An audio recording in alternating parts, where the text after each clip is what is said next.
Hello, my friends, and welcome back to the Weekly Intention series. Oh, it feels so good to be back. Thank you for all of your feedback about this series. For those of you who are new, these are short little off-the-cuff episodes where I share what's on my heart, providing an intention, something that has been on my heart, something that's been guiding me in the hopes that it can provide guidance for you too. And it certainly feels that way from the feedback. It's amazing how we go through these things together. We're never alone. And in fact, that's the best segue to today's intention, which is I will connect to others. So actually, I'm in the middle of the book launch.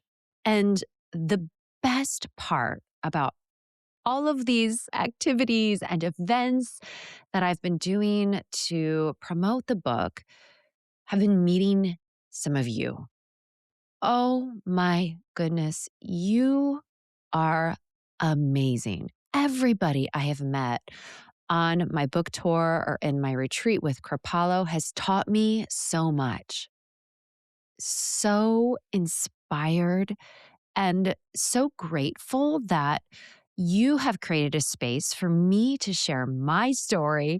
And I'm so grateful that you have felt empowered to also share yours because there's real power that happens with that connection. Today's intention, I will connect to others.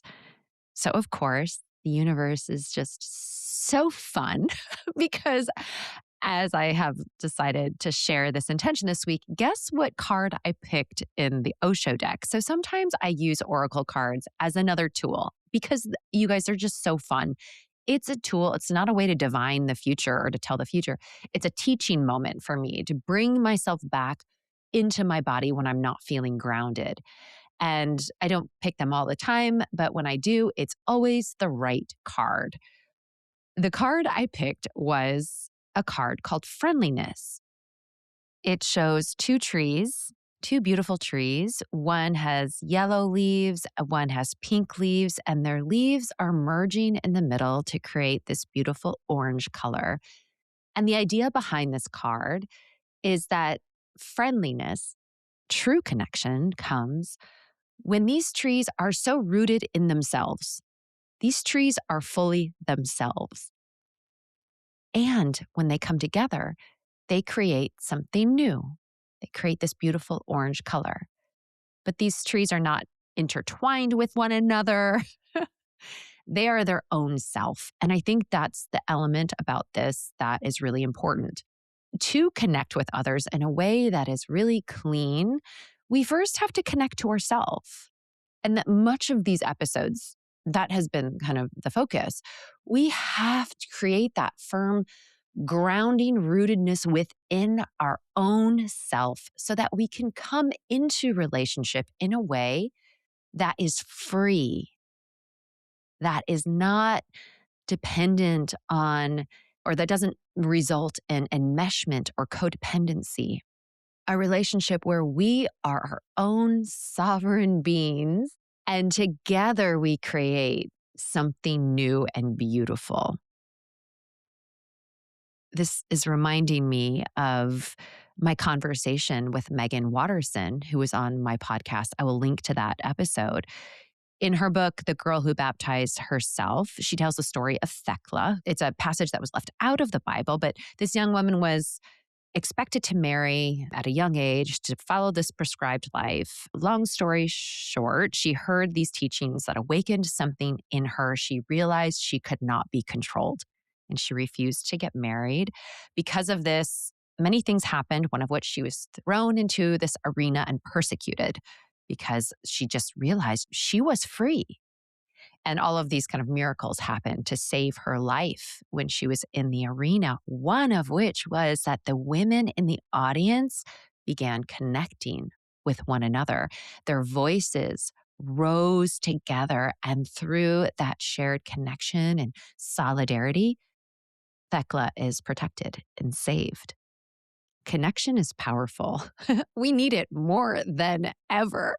But that idea of first being so true to ourselves so that we can enter connection in our full power without giving anything away. This is reminding me of my Substack Live with Ellie Krieger, and we kind of got in this idea of like servitude. Let's bring this into the kitchen, shall we? Because sometimes I will connect to others. How easy does that slip into like, I will serve others if we're cooking for other people? I don't want you to think I will connect to others in the kitchen to feel any sense of servitude.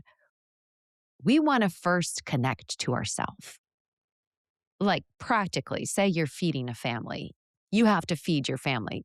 Just the other night, I read about this in my newsletter this week. Oh my gosh, I had such a day. We have had 1,000 snow days in the Hudson Valley. Like so many snow days. Now it's remote schooling. It was one of those days. I had just gotten back from Kripalu. I was like exhausted. I had so much catch up to do. The kids were home. Dinner time rolled around, and I'm like, I just don't want to do this. And I could so easily have slid into resentment, that idea of servitude, like I have to feed my family. Instead, what I did and what I write about in Sunday's newsletter was I'm going to make this an opportunity to connect to myself. And I set an intention to feel rested. It was an intention that's never bubbled up before for me. I will feel rested as I cooked. And I knew that I had to start with myself. It worked in the sense that I felt this surrender. Here I am in the kitchen. I will feel rested. And by the time we sat down for dinner, I wasn't like in a state of bliss, but I was certainly rooted in my body. I was calm. I felt nurtured and I was available for my family. I wasn't resentful. We ended up having a lovely conversation and just lingered at the table. It was restful.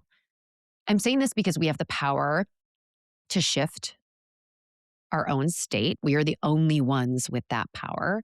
But also, it always has to start with us.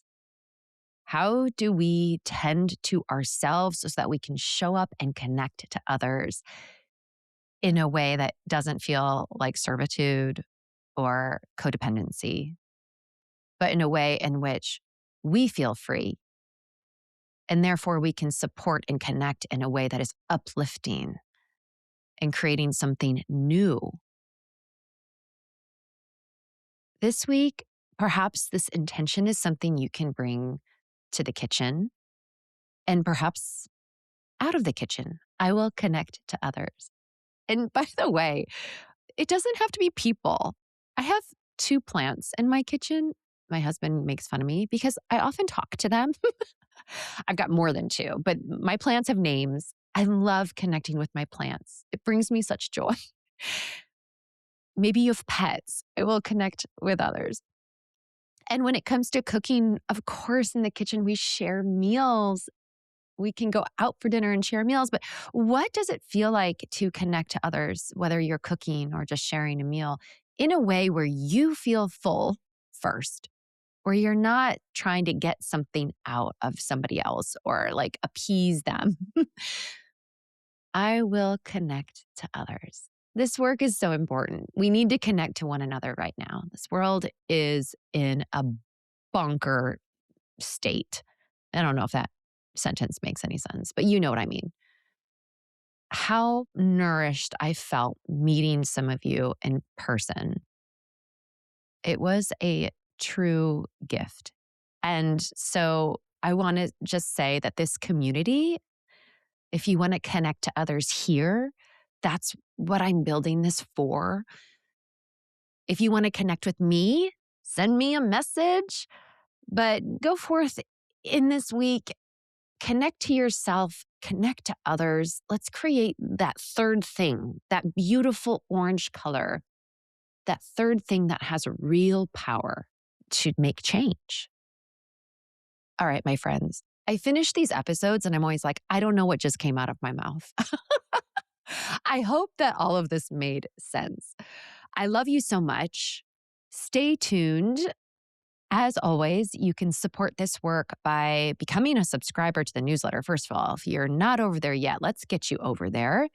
You can become a paid subscriber for just a few dollars a month. And that makes all of this work possible. This is my job and it's community funded. And I couldn't do it without you all. So thank you. Thank you. Thank you. Thank you. Thank you. And also, my book is now available. Like, how crazy that the last episode I recorded was before all of this book launch mayhem. It hasn't been mayhem. Actually, it's been really lovely, but it's been a lot, a lot, a lot. And here we are. The book is in the world. I love seeing what you guys are making and how you're using the book. So it's out there if you want to purchase it. And that's that. I will connect to others. Until next time, remember to nourish yourself with intention and love.